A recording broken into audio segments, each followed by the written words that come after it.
All right, welcome everybody. This is episode 30 of Storycomic Presents, and I have with us here in the studio Scott Serkland of circworks.com. Scott, welcome. Thank you very much. Did I say your name right? Now you're looking. Yes, yeah, that's okay. Right. Yeah, no, that's right. It's just deja vu. Just like it sounds, although you wouldn't believe how many people mispronounce it. I mean, to the point where they just leave total letters off or leave the S off. I get Kirkland a lot just because I guess it's a common name where Serkland isn't. So it's just like, oh, there's an S there, but we'll just go forget about that. So Scott, you've been in the business now for over 20 years, since 1999. You are one of the rare few who have actually turned this into a full-time job of doing illustrations and cartooning and designing. And for a bit of our viewers and listeners who might not be familiar with Circworks Lab, the lab parts. And we'll talk about that too. We'll talk about your branding, because I think you have some fantastic branding. But first, kind of give people a little bit of a background how you got into doing illustrated design and cartooning. Yeah, well, I like the idea of just doing this for 20 years, which actually it makes me sound a little bit younger, not a whole lot, but because I've actually been doing it longer than that. But I started my company 20 years ago, so about 20 years ago. So, but before that, it was kind of like I don't know what else I would be, because ever since I was a kid, all I ever really wanted to do was draw and create. So it started kind of, the earliest memories I can remember drawing was, I'd get these coloring books, and they would be like these, I don't know, like public service announcements, coloring books, PSA coloring books, or just like fire safety or whatever. I don't know where I got them, but I had some of those. I was just before I started school, so they wouldn't have been passed out at school. But anyway, I somehow acquired these coloring books. But I would always, it's not back in the 60s when I'm not quite that old yet, but the 60s Batman series, the Adam West and Burt Ward, was still in reruns. So there was a lot of that, and Super Friends and stuff like that. So I would just take these coloring books of just like average people doing average things, teaching lessons or whatever. And then I'd draw bat wings and bat cowls on all the things and make them look like Batman and Robin and do all that stuff. So that was sort of my first memory of drawing, just with crayons and stuff like that. But it was kind of comics related. And ever since then, because, obviously superheroes and all that stuff. So I was always really into comics, even before I really knew what comics were, and then later, I think my first comic, I used to go on these runs with my dad. My dad was in the swimming pool business, or like he'd make like trips out to the dump or whatever like that. And I'd just kind of go along with him in the summer and stuff like that. He'd take me along, and just so I wouldn't be totally bored, he'd take me to a convenience store, like a 7-Eleven, and get a comic so I could read that while he's doing everything. And so that was kind of my introduction to comics. And then later, I would just ride my bike up to the 7-Eleven, and this is back when you get the comics on the spinner racks and everything, and just looking through those and picking some out. So the thing that really, because I would just pick out different issues that look cool. Oh, this one's got the Hulk in it, or characters that I knew, and then I would buy like one that I wasn't even familiar with the character. So I picked up this comic at the time. It was fairly new. It was Alpha Flight, which, if you're not familiar, it's kind of like an offshoot of the X-Men. They're like these Canadian superheroes.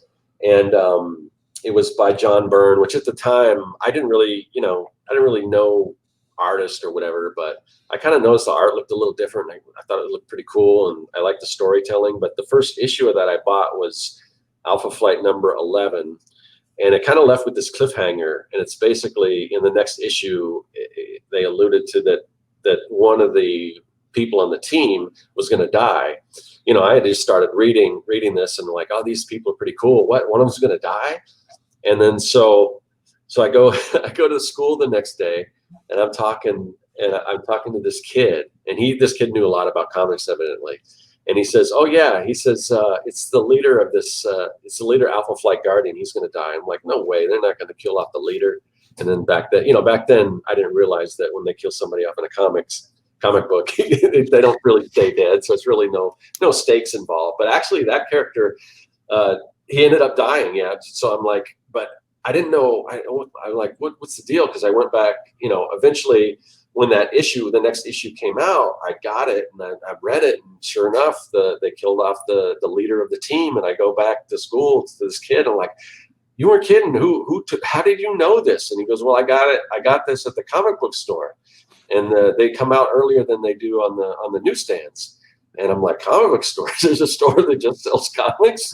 And then that opened up the whole world of comic book stores. And then from there, I kind of throughout life, I just like collected comics and I drew. I was the kid on, I would draw on the back of all my homework assignments. Needless to say, I wasn't that great of a student, but so I've still got a bunch of my old comics. And if you flip them over, there's like, here's this math equation or, whatever. And I would just draw on the back of all those. And sometimes it was just scrap paper, like that some of the teachers, they would, if there's papers that they wouldn't use, this is back before they would do any recycling, but they just put a thing of scrap paper, and I just grabbed, it was cheap. I just grabbed the scrap paper and bring it home and draw on the back and everything. So I was doing comics and everything like that. And then later on, I would just hang out at comic stores. And then I think the first professional job I ever did, although I didn't get really paid in money, I got paid in comics, was I painted a mural on a comic book store window. So that was kind of like, oh, even though it wasn't real money, but it was comics, then that was valuable to me. So, from then it was just like, I wonder if I can actually do this for a living. And then that was kind of the start of it, I think.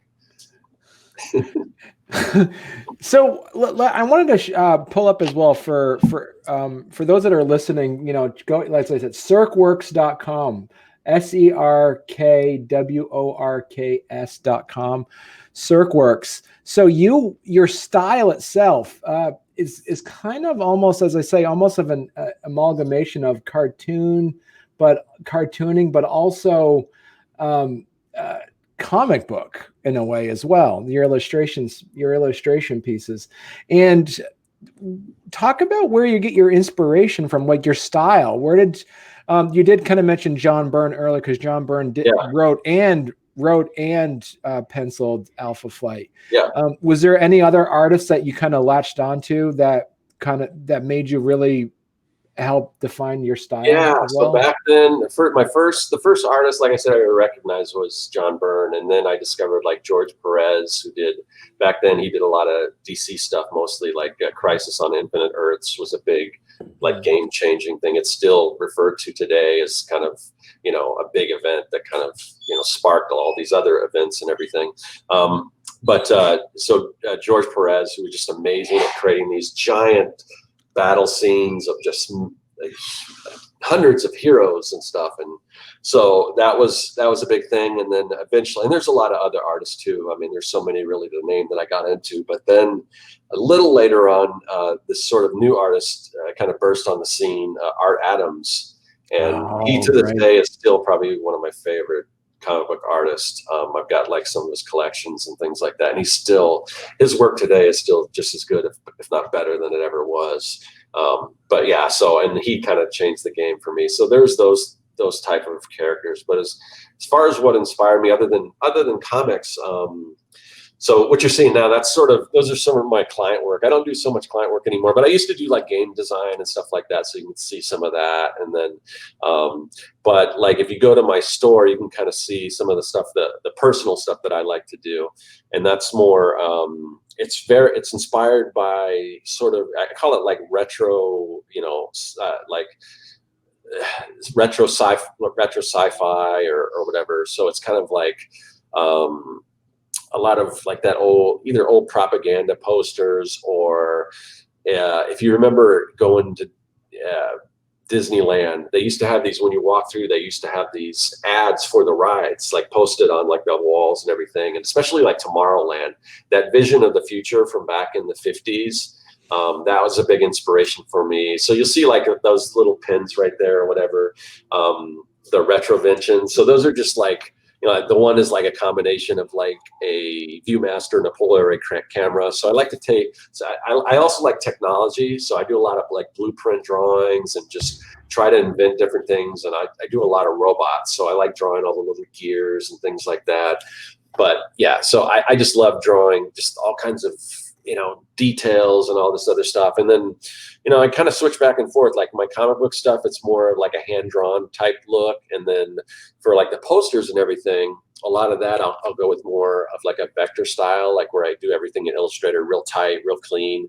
So I get easily bored kind of doing the same thing, even though I try to put everything under the same umbrella.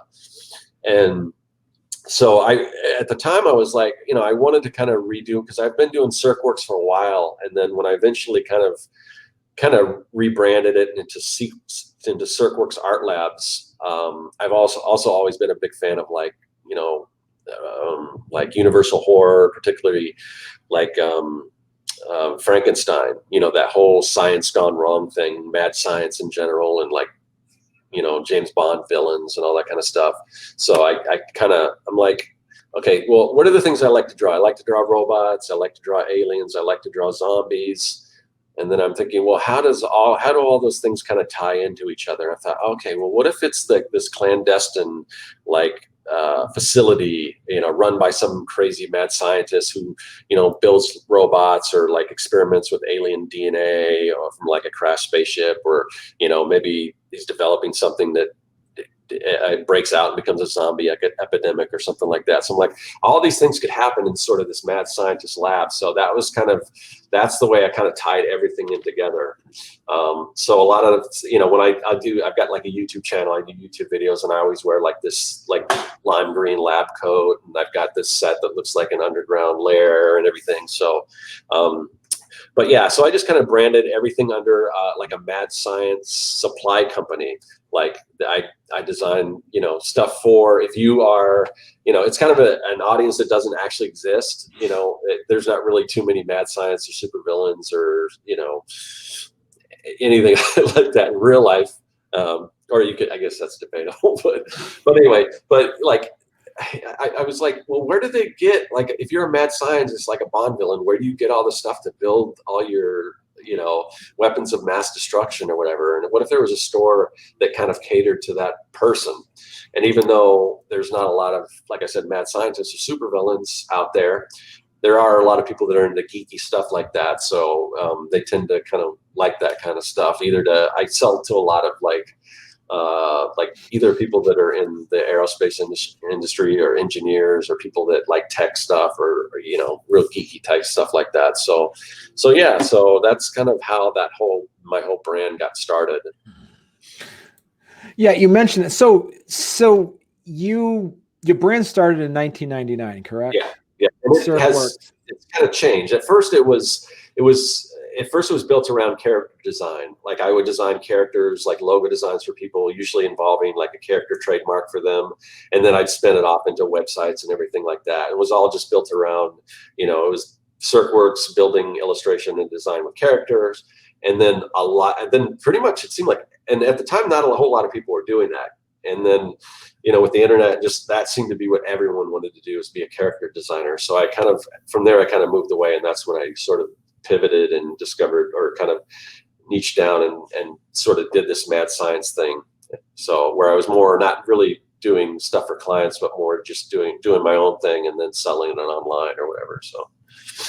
So did the Circworks, as you said, that the mad scientist branding, did that, you kind of, as you talked earlier, would you say that was that really deliberate, or just you kind of evolved into that brand? Is that, or did you specifically, as you kind of say, was it, as you said earlier, that you didn't see this out there, and it was more of was it something that you were seeking out, or like, I need to think of a brand, or did this kind of like almost of an epiphany, of some sort of serendipitous epiphany, or like, oh, this would be perfect? It was a little bit of both, actually, because I did branding for other people, I always wanted to come up with the brand for myself. And at the time, like when I was just doing character design, my website was it was back when Flash was a big thing, you know, and you go and you have these little animated intro. But I had this sort of Rube Goldberg machine. Again, going back to all that techie stuff.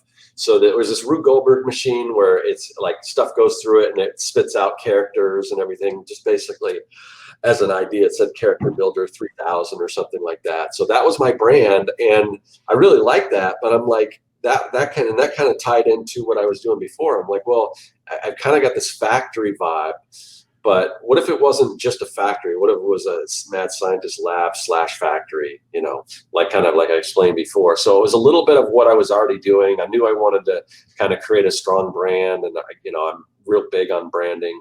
And then all the little things kind of just fit into place. I've always just really like I said, mad science. A while back I created a children's show, and the villain was actually a mad scientist. So from there, and then there were shows like when I was growing up, there was a show called Beekman's World, which was kind of this crazy scientist showing you how to do science experiment, Bill Nye the Science Guy. And then I was also inspired by like Mystery Science Theater with the robots at one time when I was doing my YouTube channel. And I still may do this at some point if I can, you know, if I can justify it. But right now, I'm spending a lot of time on the YouTube channel. It's not like massive or anything like some of these channels. But if I ever got to the point where, you know, I could afford to do it, I'd love to like have puppets that kind of interacted and stuff, because I'm a big fan of the Muppets and all that stuff. But yeah, Mystery Science Theater, Willy Wonka, like 90s Nickelodeon, just very colorful, very, you know, like factory, like, you know, all kinds of that type of thing. So yeah. And so, you know, a piece of it too, as you mentioned, the green, I mean, actually when you said Beekman's World, your character, the character you created of yourself, it reminds me heavily of Beekman with the hair. And also, did Beekman wear a green lab coat too? I couldn't remember. At first I was like, well, maybe I should wear a different color lab coat because Beekman was green. But then, like I said, you watch Mystery Science Theater, and Dr. Forrester also had a green lab coat. So I'm like, it's not just specific to Beekman. So I think, right. And I just like that look. I've always liked that green. My first truck that I got, I painted black and fluorescent green like that too. So I've always liked that look. But then what I eventually did, because one of the things that I didn't, when I did first decide to go with the green lab coat, that I didn't realize would be a problem, was if I ever wanted to do any green screen work, it doesn't really work. So eventually, then I started doing this series called Making Comics 101, and I wanted to separate it from the rest of my content. So I made a green lab coat, and then I did another kind of limited series called Take Me to Your Leader Tuesday, where I draw aliens. So it's kind of collaboration with another YouTuber, and for that I wore a blue lab coat. So I started. I started switching it around a little bit, just depending on the content that I was doing. But most of it's that green lab coat, but I do switch it up from time to time. So when did you then go into once you created this brand and created your website? Shortly after that, you started doing how many years? Shortly after that, this is when you started your YouTube channel as well. Yeah, I've been doing YouTube for about 6, maybe 7 years. Okay. And it started with, there was this challenge, because, I was doing comics and stuff, and I had done a few videos. Like I said, I used to work in the game design industry. And so I had done some videos on how to draw some of the characters from the game I was working at, and they got a lot of views, and we were doing live streams and things like that. So, and then when I wasn't working for that company anymore, I kind of started doing a little more videos like that, just me drawing characters.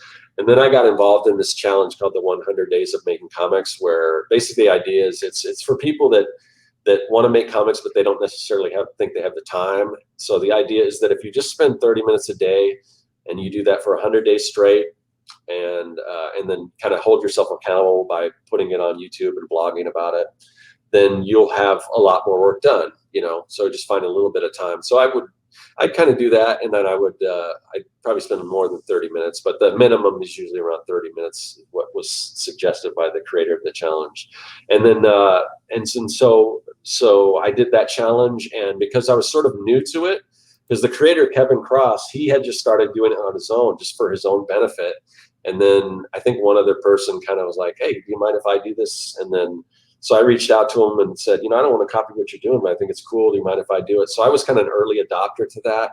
And then since then, it just kind of blew up. And tons of people have taken on this, but I think just because I was early to that, I started getting some traction, a little bit of traction on YouTube and everything. So I've been doing it ever since. But now a lot of my content is just centered around just how to be a better artist, how to make money at your art. I say it's art, art inspiration and advice, so that's kind of what the channel's about. And then I did, so that's the 100 days 100 days making comics challenge. And then this making comics 101 that you see there, that is a course all about making comics. It's basically, I was kind of surprised that there really wasn't anything else like that on YouTube as far as a full course. Like I saw some YouTubers, they would start doing it and then they just kind of fall off and never follow through with it.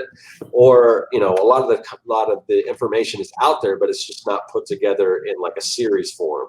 So basically that is, it's how to make a comic, everything from coming up with your idea all the way to printing, publishing it, and marketing it, and everything in between. So it's like there's like 67 episodes, and you can either watch it all. You can just start with episode 1 and watch it all the way through, or you can just kind of pick what you're most interested in. If you're interested in penciling or inking or lettering, and just watch those episodes. So I've done that. I completed it, and so it's all up there. What I might be doing is sort of a live version of that, because every once in a while, you try to, even with like 30-minute long episodes, you can't cover everything. So there's still things that people want me to go in depth on. So I might do a live version where people can ask questions and I can answer them and things like that. So.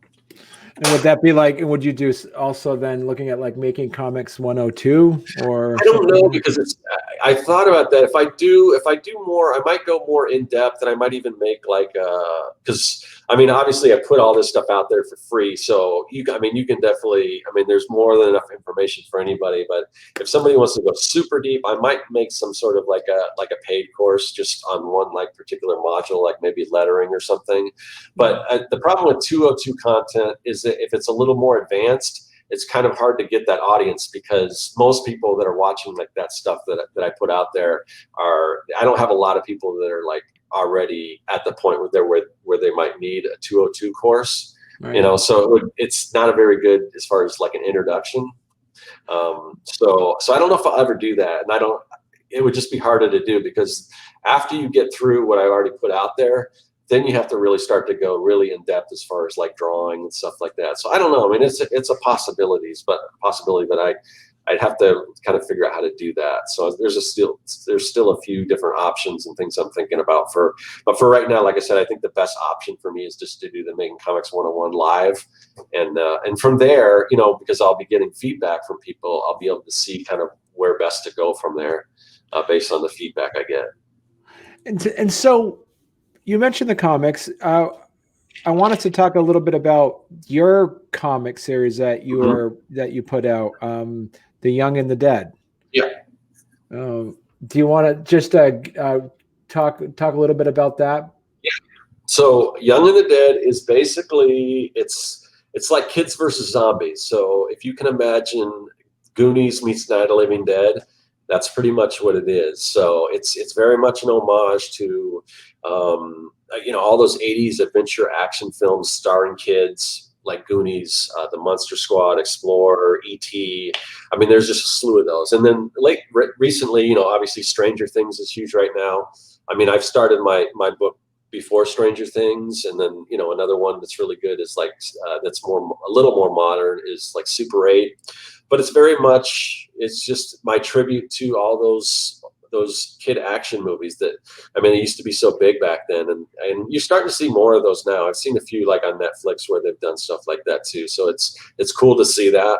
But yeah, it takes place in the 80s. It's about this group of kind of ragtag kids that kind of come together to hopefully find a cure for the zombie apocalypse and stay alive in the zombie apocalypse, while most of the adults have already succumbed to the disease and become zombies. So Yeah, it's just a fun adventure movie. There's a lot of references, like 80. I mean, you can kind of look at the people that have read it. Just some of the comments I get are just, I love all the little hidden Easter eggs and things I had as a kid that you can look in there and find, and just the dialogue and I mean, they talk like kids talked in the 80s, and so it's yeah, it's fun.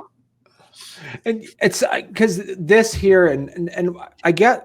And as you kind of alluded to earlier, I mean, because as I say, this is your career.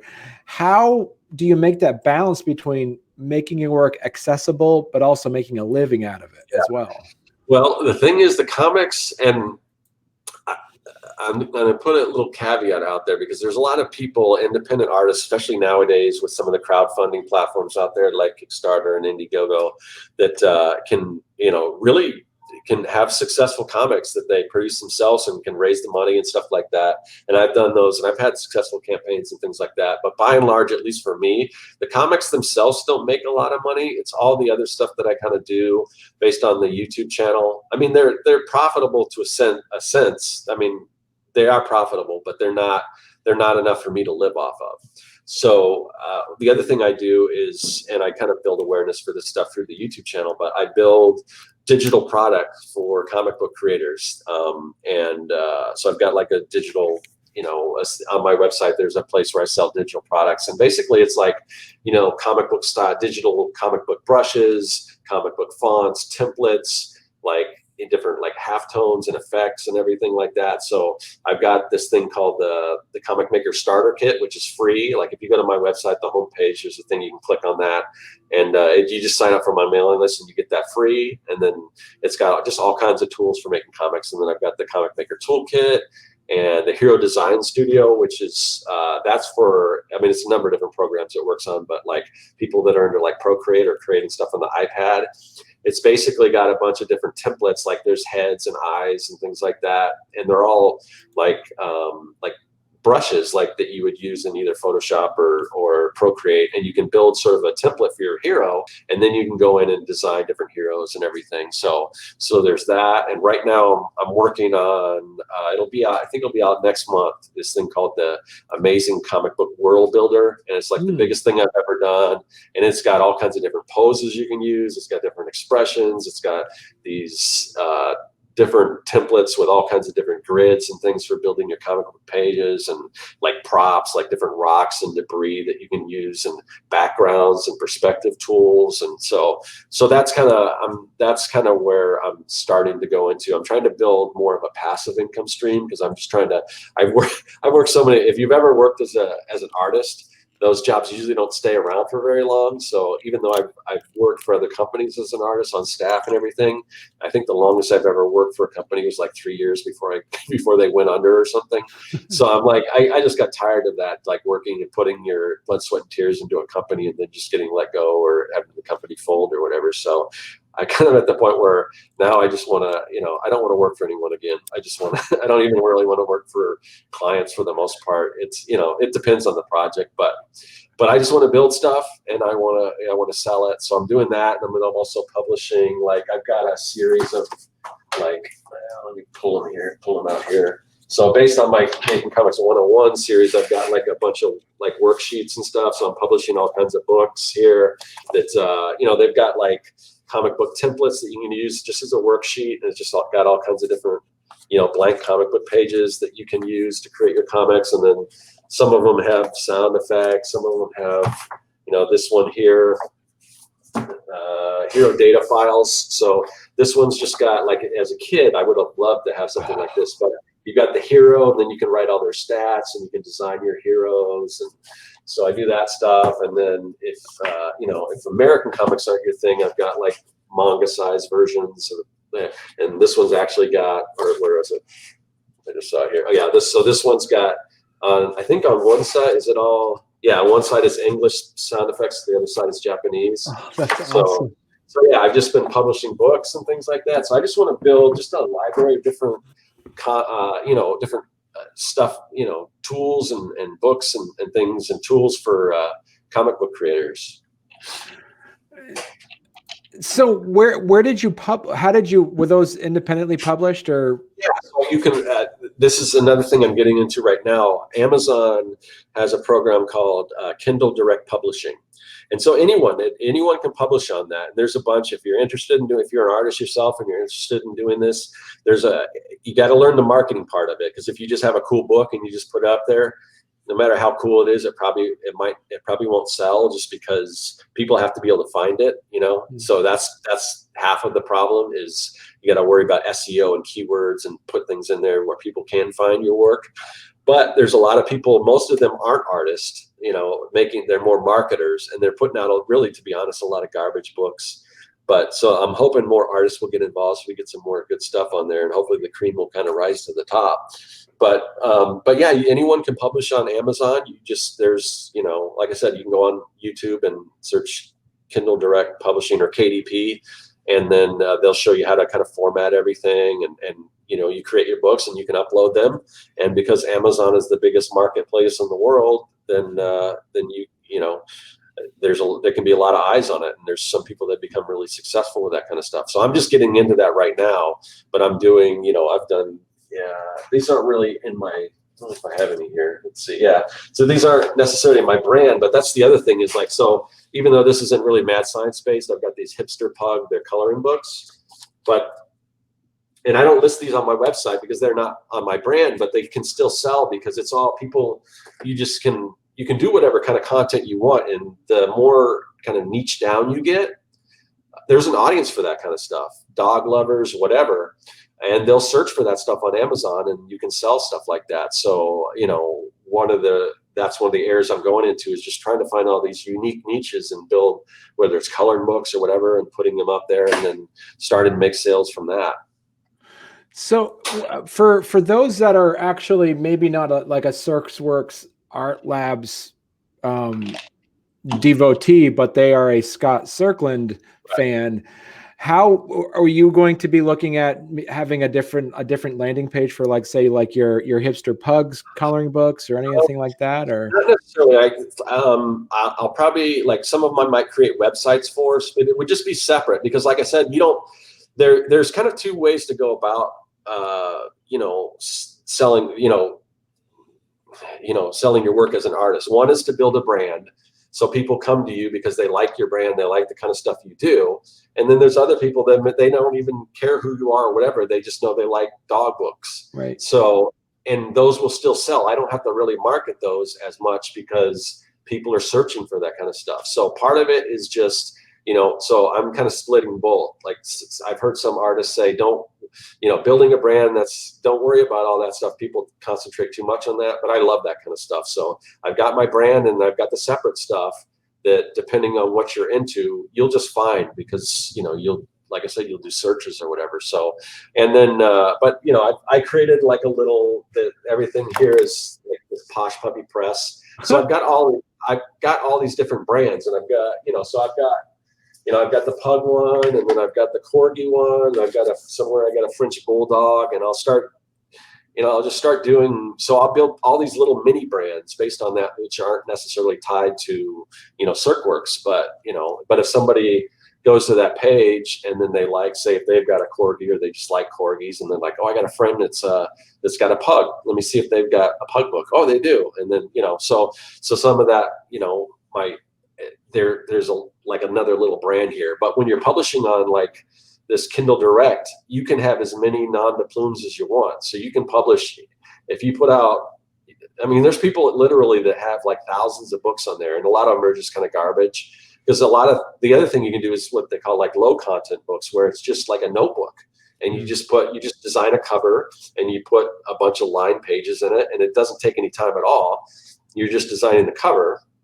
And then, so people will just put tons of notebooks and stuff out there. And then, you know, if people like the cover, it might sell, it might not. So a lot of people's strategy when they go into that is just flood Amazon with just a bunch of stuff, and hopefully some of it will start to sell. And to be honest, a lot of those people have been successful doing that. So I want to kind of, you know, I know it is a numbers game, but I want my stuff to be a little more quality.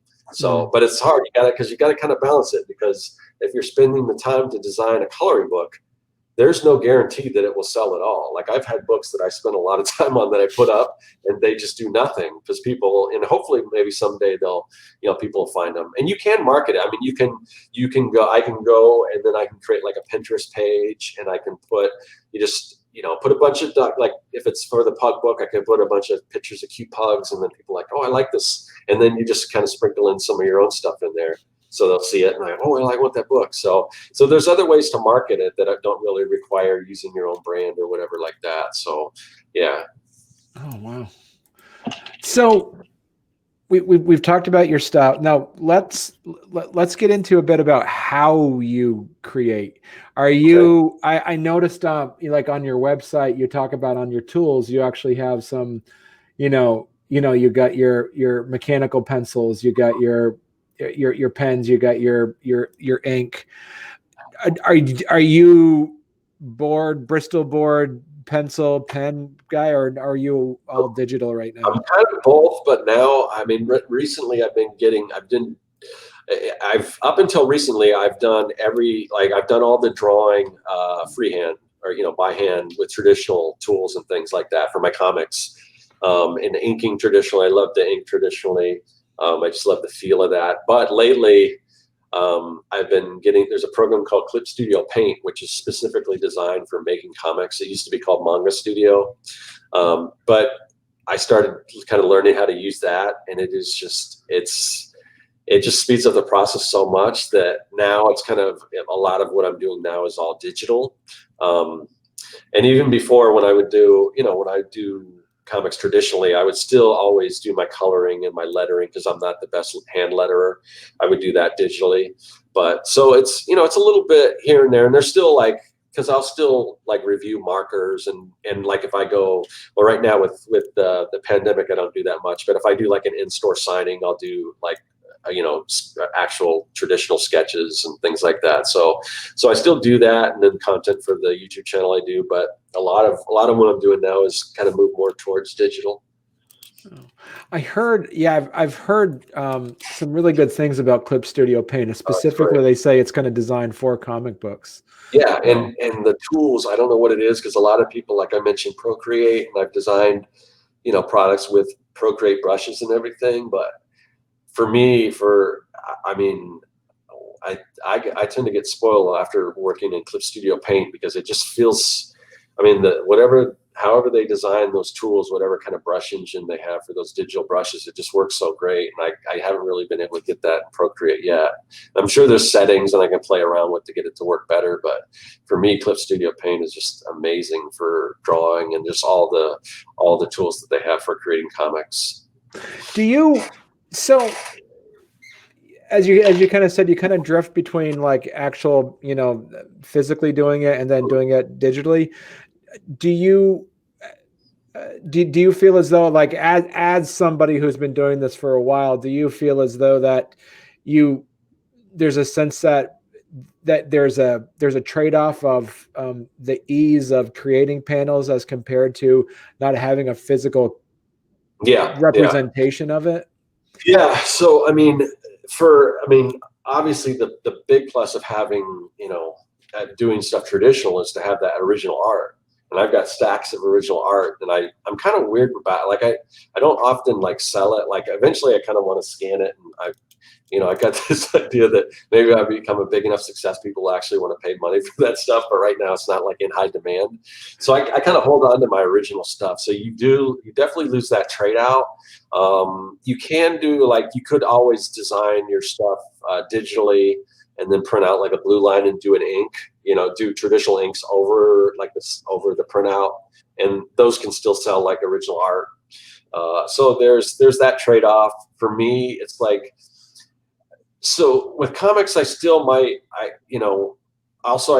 with Young and the Dead, I started traditionally. So when I get back to doing that book again, even if I pencil it digitally, I'll probably ink it traditionally, even though it'll take a little more time, because I want it to match the look of everything else, and then I'll have those original pages that I could sell if I ever get to that point.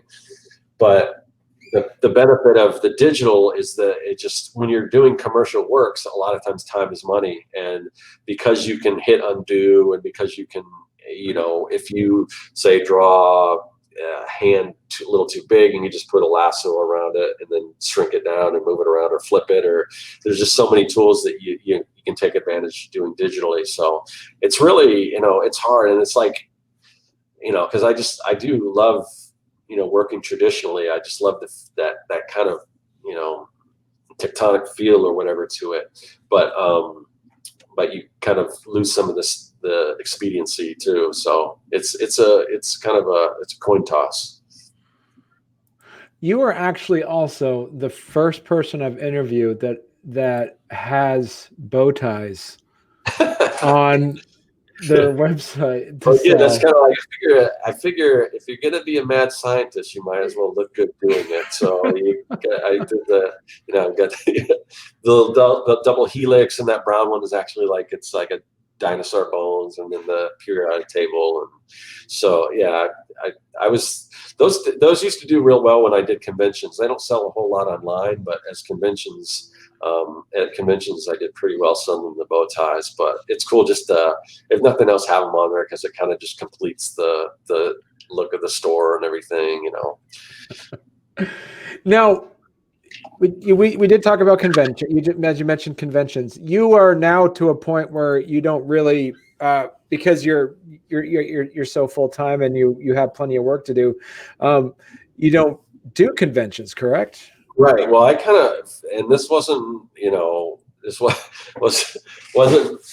wasn't for any other reason that I was, because now with the pandemic, you can't really do conventions. So, and if you've done conventions and you've done them continuously, you'll know that you have to pay for next year's convention, the year after the convention, just to hold your spot.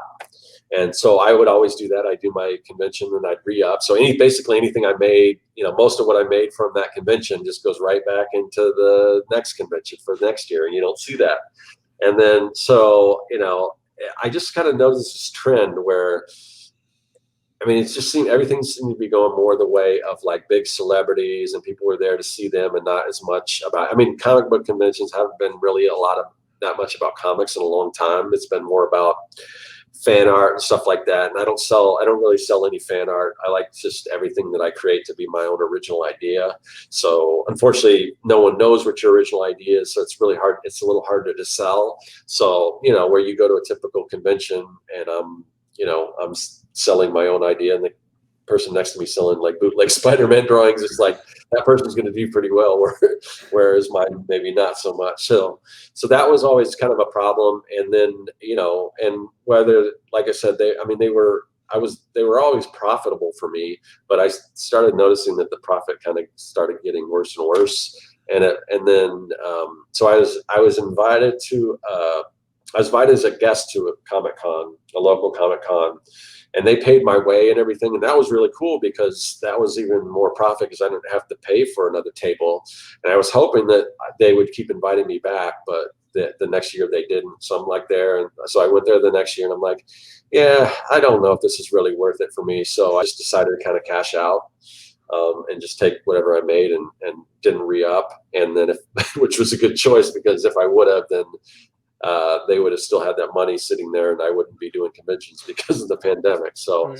So I don't know, but we'll have to see what happens when things hopefully comes back. If maybe they start going back to basics, because maybe a lot of people might be, afraid to go to conventions or just not as comfortable, or maybe, just after not having gone, maybe they're like, I can live without it. And maybe it'll go back to being more, more about the art. I just have to kind of see what happens. But for right now, I just decided to stop doing conventions, which, for a while I was a big proponent of it. Like I've got a few videos on my website on how to do conventions. So if that is something, once things open up again, if you're interested in a lot of the stuff I talk about is still pretty valid. There's still some good advice there. So I've got that on my YouTube channel.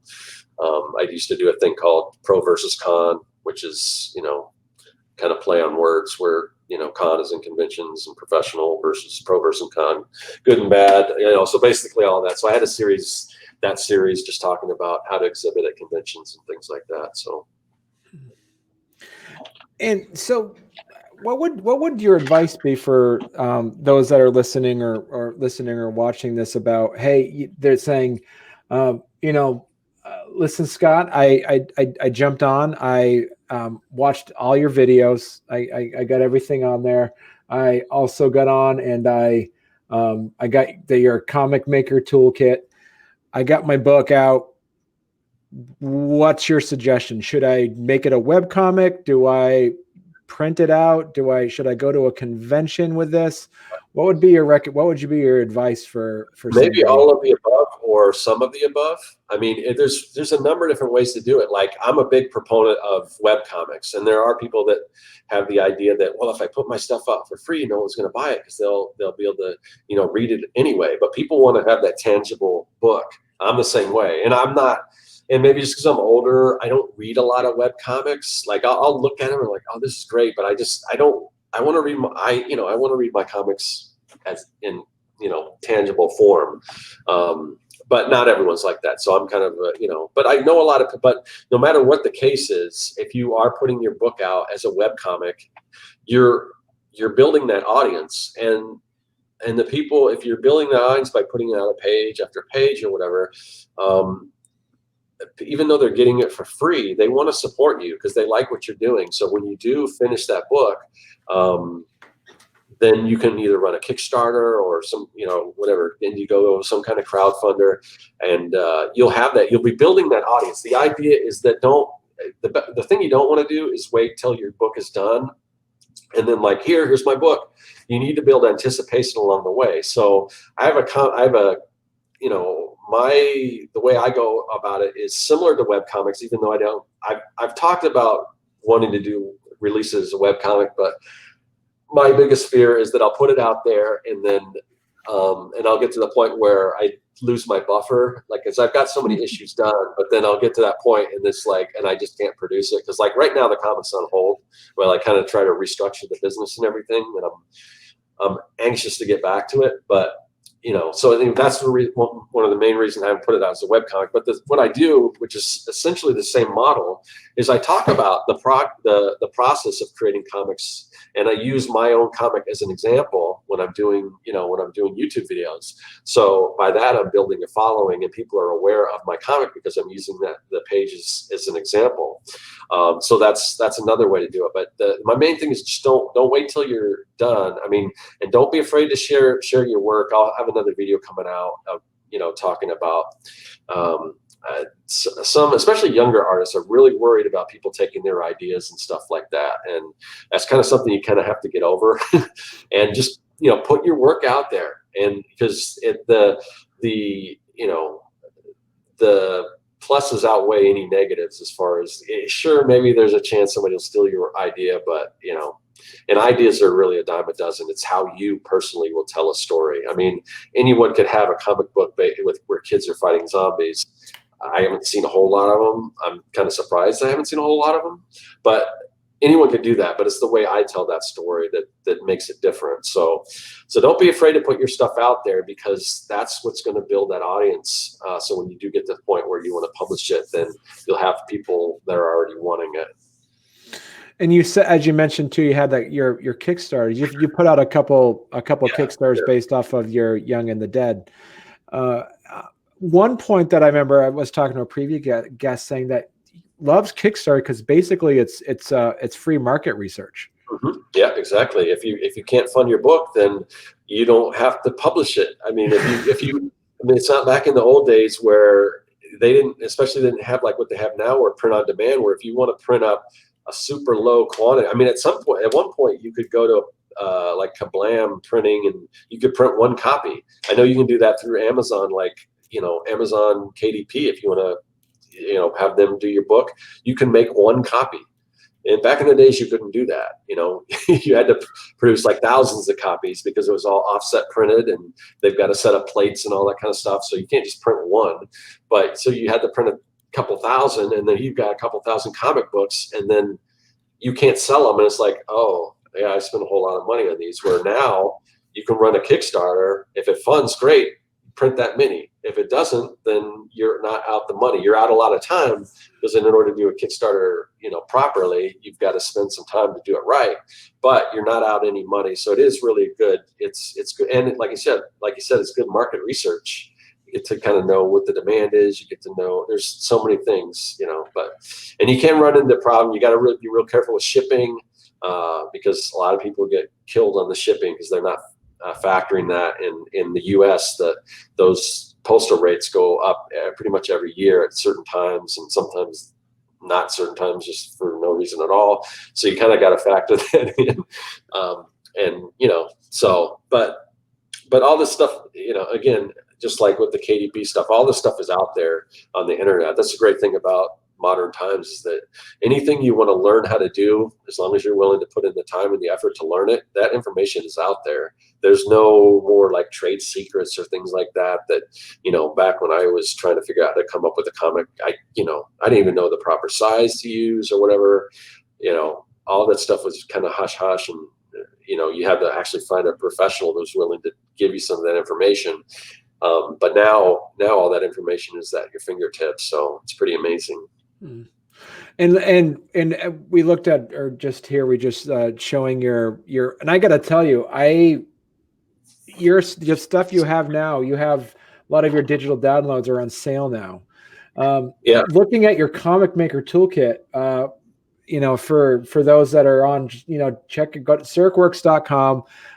It's got a sale as of this recording, 40% off on a lot of their digital downloads. But this comic maker toolkit has fonts, brushes, balloons, sound effects, halftones, template, and the templates itself are well worth the price. When I'm looking at what you have here, where you have these, comic page templates here, the guides.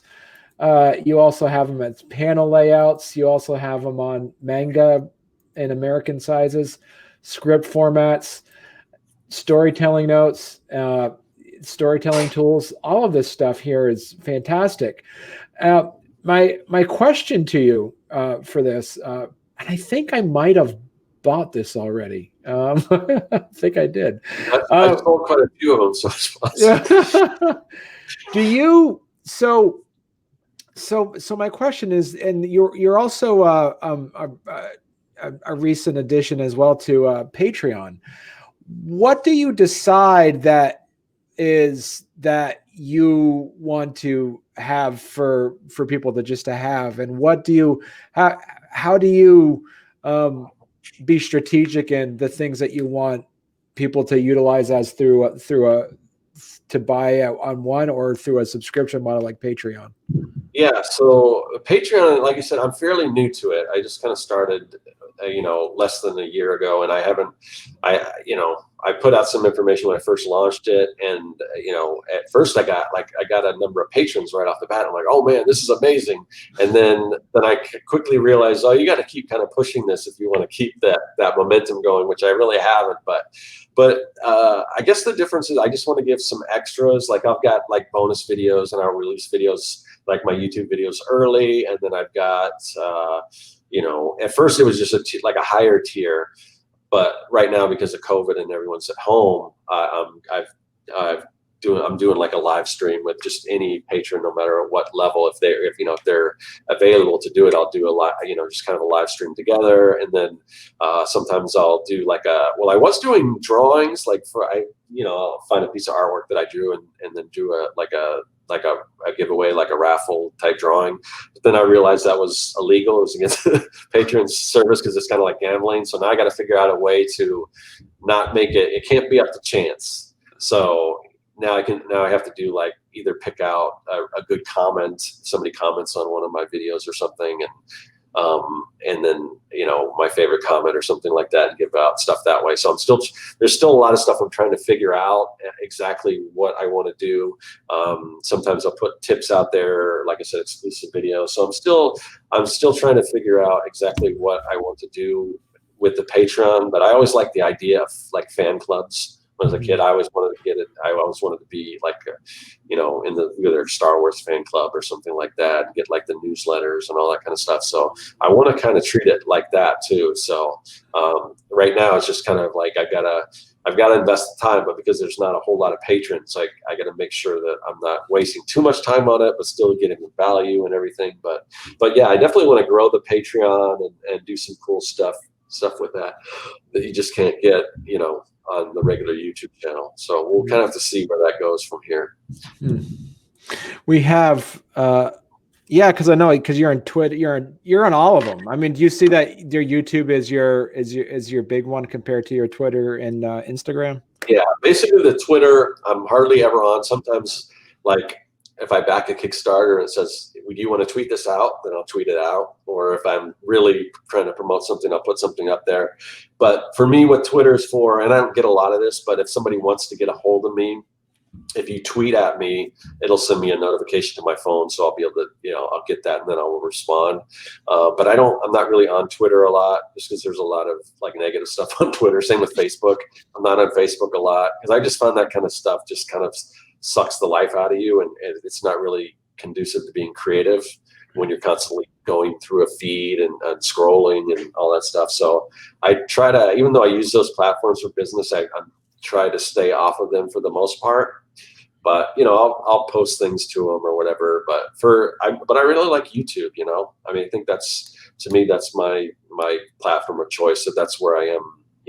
Most of the time, although it isn't as easy. It's not like your typical social media where you can just either contact somebody like on YouTube. I mean, you've got to go in the comments section and respond. And I think they're trying to make some tools similar to that where you can, now they have the ability to post something on YouTube where you don't actually have to put a video up. You can just put a picture in the post, kind of like that. So I've done that a couple of times, but yeah, I like YouTube. So Instagram's another one that I've kind of done a little bit here and there with, but I haven't done anything recently. Like if I'm doing like Inktober or something like that, then you'll see a lot of stuff because you'll see daily stuff from me on Instagram. But lately I haven't really posted much on Instagram. So whether I get back to doing that or not, I mean, it's probably better if you can be active on all these different platforms, because some people may not use YouTube. Maybe they only use Twitter, and then you're losing out on some people. But then again, it's like you have to just figure out what's working for you and where to spend your time. And for me, I just kind of like YouTube. So. Yeah, and I see that you're knocking on 16,000 subscribers. So. Yeah. I mean, it's all relative. I mean, there's some people with just these massive accounts, and some of them had only been doing it for a little while and they get a viral video. I've never had anything viral, so I've just been doing it for a while. It's just kind of been steady. It hasn't really been like one of those like super success stories where something took off and then you just get flooded with views and things like that. But I like doing it. So I've always, when I was a kid, I used to make videos and stuff. So I just like the format, but sometimes it's a little disheartening when you put, like when I was doing that series, Making Comics 101, I mean, with that, I just decided, I'm going to really up my production value. I'm going to double down in the editing and make it super sharp, super quick, and spending literally, when I was doing that series, I was spending about 20 hours a week on YouTube. And, it just, the views and things that I got from that, I was hoping, with a series like that, if just one of these videos took off and went viral, then people will start noticing the whole series. And it hasn't really done that. It didn't really do that. I think they got a little more views than my average video content. But so, I don't know, maybe someday people will start noticing, but you're kind of at the mercy of YouTube's algorithm in a lot of cases. Right. They don't want to share it out, then you don't really get seen that much. Like for the amount of subscribers I have, I mean, the views probably aren't that much, but again, I like doing it. So, and I've always been consistent. I've in 7 years, there hasn't been a week that went by where I didn't put up a video, at least one. And sometimes it was like 5 if I was doing that, like the 100-day challenge. And sometimes it was 3 when I was doing Making Comics 101. So I've always been putting out videos. So I don't know. You just kind of have to see where it goes, Right. So this is good. This has been a pretty quick hour, Scott. So as we said, people can find you at www. I don't think we have to say I don't www think anymore. that- Nobody does that anymore. It was like, oh, that's such a Gen X thing to do. Well, so the only reason if I ever put that is just because when you put that, people know that's a website, and Right. like for people that might not know the difference between an email address and a website, it kind of lets people know it's a website. So sometimes I'll still use it, even though usually if I'm just talking, I'll just say circworks.com. Circworks.com. And then through there you have links to all of your social media there. You have it linked there for you got your YouTube on there. You got for the Patreon. You gotta put the Patreon on there. You got to put the Patreon. Yeah, I remember I was talking That's probably why my Patreon's not growing. Yeah. And you also got a link to your Dribble page as well. So yeah, I haven't updated that in forever either. there's probably a LinkedIn on there too, which I haven't. There is a LinkedIn on there. That's right. Yeah. Good. Well, thank you very much, Scott. This has been great. I think for anybody who's been doing this for 20 years, who just started doing it for 2 weeks, definitely check out Scott's stuff at circworks.com. Some great tips also through there. He's got some great tutorials for comic books, some great things on basically any type of design work as well. So thank you very much, Scott. And please add us to your lists of places to visit when you're promoting your next Young and the Dead comic. Oh, definitely, yeah. And I'm sure I'm already subscribed to the channel. I've watched a few of your episodes, so yeah, it's great stuff because you're introducing a lot of new people that I didn't even know about. So I love that idea. And there's just so much talent out there that's just yet to be discovered that I'm not aware of that I'm finding through your channels and through, I haven't listened to it as a podcast, but I probably should do that because I listen to a lot of podcasts when I'm running, and sometimes it's like, there's nothing to listen to right now. So, but then again, like I said, I do kind of like to watch it on YouTube because I like to see the faces and stuff and glance up while I'm working on stuff. So, right. All right. Well, thanks a lot, Scott. And we'll talk again. All right.